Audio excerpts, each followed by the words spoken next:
See a little dragon friend hanging off the front there. And the one above him. These aren't the gargoyles hanging off a cathedral. Little sun face on the right and left and center here. This is the courthouse. You'd say, oh, well, that sun image, that's just, you know, a Mormon part of their tradition.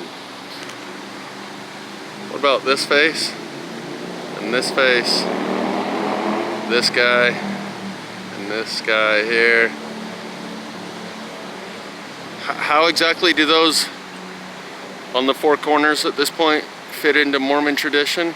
Well, it's definitely not on the surface. You gotta go and dig a little deeper. And while you're digging, see that guy right in the middle? Just know that the deeper you dig, the more you're gonna find. And it's not gonna be confirmation of your preconceived ideas. Right? You watching? You watching? You watching closely? Oh, what's that front and center? Is that a ram's head? Is that the Baphomet? What?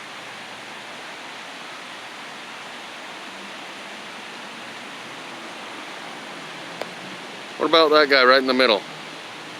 On the top of that pillar, is that a genie's head? Again, this is the city and county building. That guy. That guy. That's one of the dragons. That's another one. Here and here. You can't see it very well because of the angle we're at. But those are the ones we looked at just a minute ago.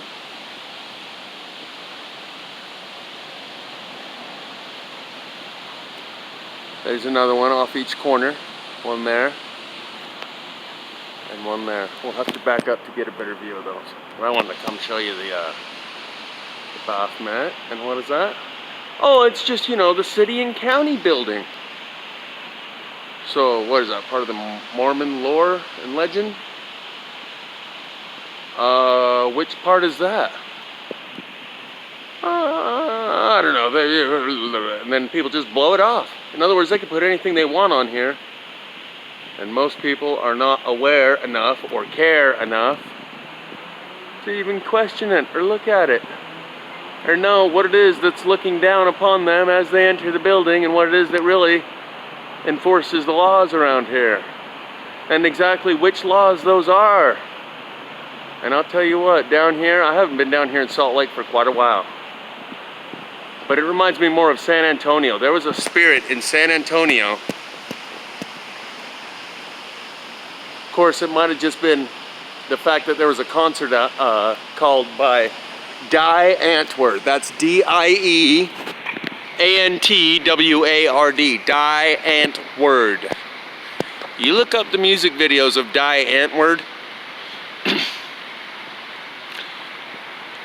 And maybe it's just because there's a Comic-Con style festival going on down here right now, but I don't think so. It's called FanX, Utah's version of Comic-Con.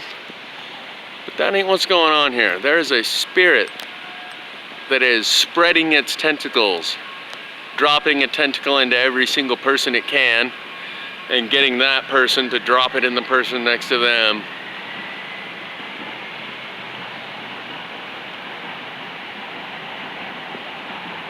The reason it's here, it's almost as bad as San Francisco here. And I just mean spiritually. There's not needles on the ground and homeless everywhere yet.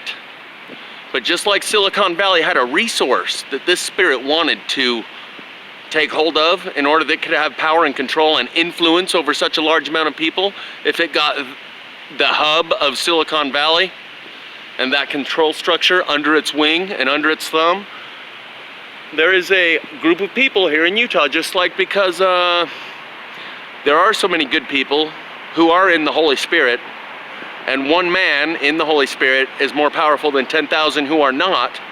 It is because of that resource and those people who would have the ability to leverage that Holy Spirit and have a greater amount of control and influence and power, that this is a hub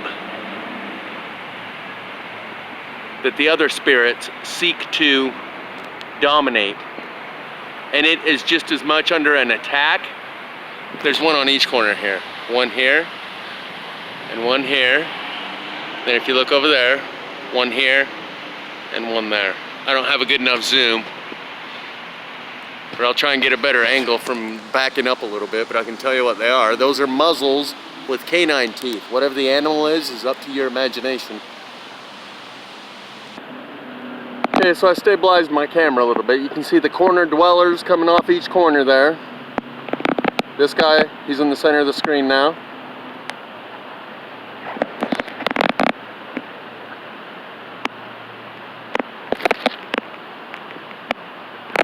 One, two, and then the same, they're paralleled on the other side.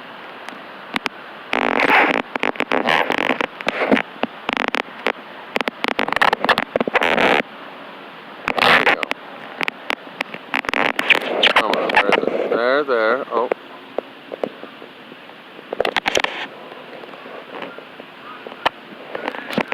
Oh, there we go. Here's the ram's head on the right and the cougar coming out on the left. And that's your city and county building. If you were looking at a ancient civilization, judging by their architecture, you'd say they worship some sort of gods, and this is a representation of the gods that they worshipped. But because it's in our own society, you blow it off as, oh, it's meaningless, that's just decoration, it really don't mean nothing. Because the implications of what it really does mean require too much adjustment of your self-image and worldview. And that is what I talk about, assimilation or accommodation, in order to adapt. And in order to adapt to the reality that these faces embedded here, and here do have some meaning and significance. And there's the beehive in the middle, so you go, oh, okay, yeah, that has meaning and significance. That's tied to Mormon folklore, religious traditions, but all the rest of it's just decoration. Those dragons hanging off the corners, yeah, those are just decoration. Cognitive dissonance, man, it's poisonous, and it keeps the whole world ensconced. These guys are from the Comic-Con. What do they call it? FanX. What do you think of the dragons hanging off the building up there, guys? Yeah? See the dragons? Yeah. On all four corners, there's two here, and then there's two here. Yeah. Oh, yeah. Okay. Interesting, huh? Yeah. City and county building. This isn't like a Gothic cathedral. Yeah. This is the city and county building. Yeah. What's it got dragons on it for, man? Oh, kind of interesting, though. Interesting, isn't it? Yeah. Yeah. So you're doing like a documentary type thing? I just do my own thing. I run a little YouTube page. Oh, right on. I'm just interested enough to pay attention. Yeah. Huh? What's your name on YouTube? It's Jeff Snyder too. Yeah. Okay. Right on. Anyway, have a good one, guys. Cool crossbow. Thanks, man.